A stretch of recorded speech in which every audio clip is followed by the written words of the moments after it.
दोस्तों जय मसीह। प्रभु यीशु मसीह में फिर से आपका स्वागत है 5 minutes Bible study with pastor Daniel Raj में। एक और नए सब्जेक्ट के साथ मैं आपके बीच में आ रहा हूं, लेकिन उसके पहले मैं चाहता हूं कि आपको कुछ चीज़ें याद दिला दूं। अगर आप मेरे चैनल पे पहली बार आए हैं, यूट्यूब चैनल पे, अगर आपने उसको अभी तक सब्सक्राइब नहीं किया है तो सब्सक्राइब कर लें, आइकॉन बेल नहीं दबाए दबा लें। साथ ही साथ मेरा जो फेसबुक है पेज को लाइक कर लें, ताकि वहाँ से भी आप मेरे साथ में जुड़े रहें। चलिए बात करते हैं आज के विषय को।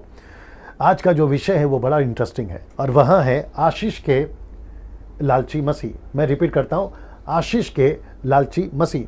मैं ऐसा क्यों कह रहा हूँ उसको समझने की कोशिश करिए। हम आशीषित पहले से हो चुके हैं, हमें आशीष को पाने के पीछे नहीं भागना है। इस बात को 5 मिनट में मैं समझाने की कोशिश करूंगा, लेकिन आइए सबसे पहले आपको यह दिखाता हूं कि आज 90% मसीह भाई बहन एक ही चीज के पीछे भागते रहते हैं और वह है आशीष। मैं दोहरा देता हूं, आज 90% मसीह भाई बहन एक ही चीज के पीछे भागते रहते हैं और वह है आशीष।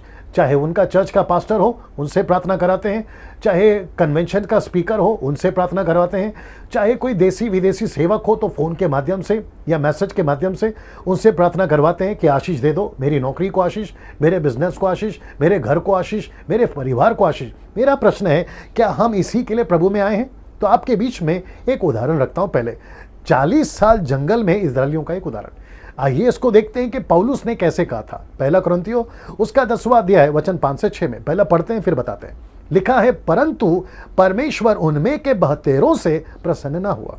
मैं रिपीट करता हूं, परंतु परमेश्वर उनमें के बहुतेरों से प्रसन्न ना हुआ, इसलिए वे जंगल में ढेर हो गए। क्यों ढेर हो गए? आइए देखते हैं वचन 6। ये बातें हमारे लिए एक दृष्टांत के रूप में रखता है। पौलुस कहता है कि जैसे उन्होंने लालच किया वैसे हम या आप बुरी वस्तुओं का लालच ना करें।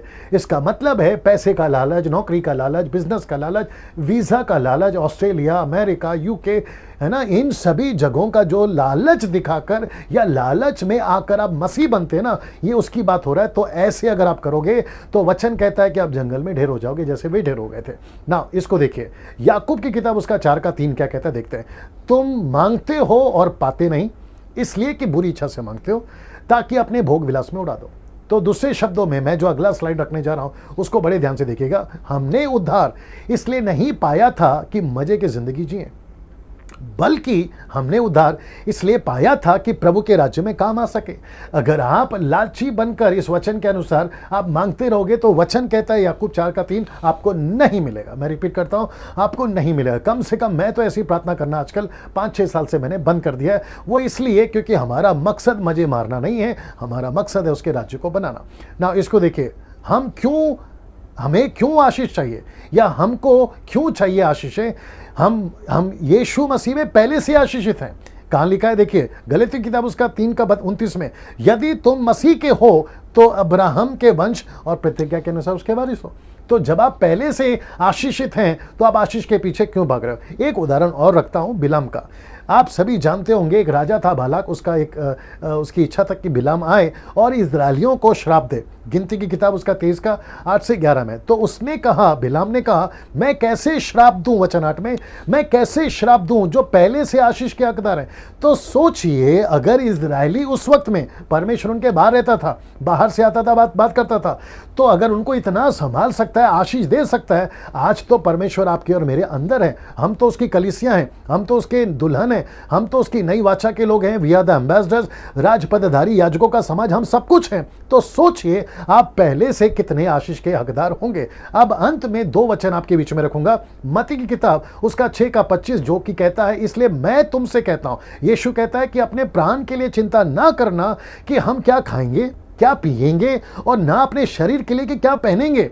क्या प्राण भोजन से और शरीर वस्त्र से बढ़कर नहीं है? इन सभी की चीज के पीछे हमें नहीं पड़ना है ना। मत्ती 6:32 कहता है, क्योंकि अन्य जाति इन सब वस्तुओं की खोज में रहते। जब हम अविश्वासी थे, हम इसकी खोज में थे। अब आप मसीह में हैं, आपको इसकी खोज नहीं करना है। क्यों? क्योंकि तुम्हारा स्वर्गीय पिता जानता है कि ये सब वस्तुएं तुम्हें चाहिए, और उसी लिए हमें आशीष के लालची नहीं बनना है। हमें परमेश्वर की सेवा करना है, उसके राज्य में बढ़ना है, उसके कार्य को करना है। और इसलिए मैं चाहता हूं कि आप इन चीज़ों को समझे। आशीष के पीछे नहीं भागना है और आशीष के लालची नहीं बनना है। अगली वीडियो के साथ फिर मुलाकात होगी। नमस्ते।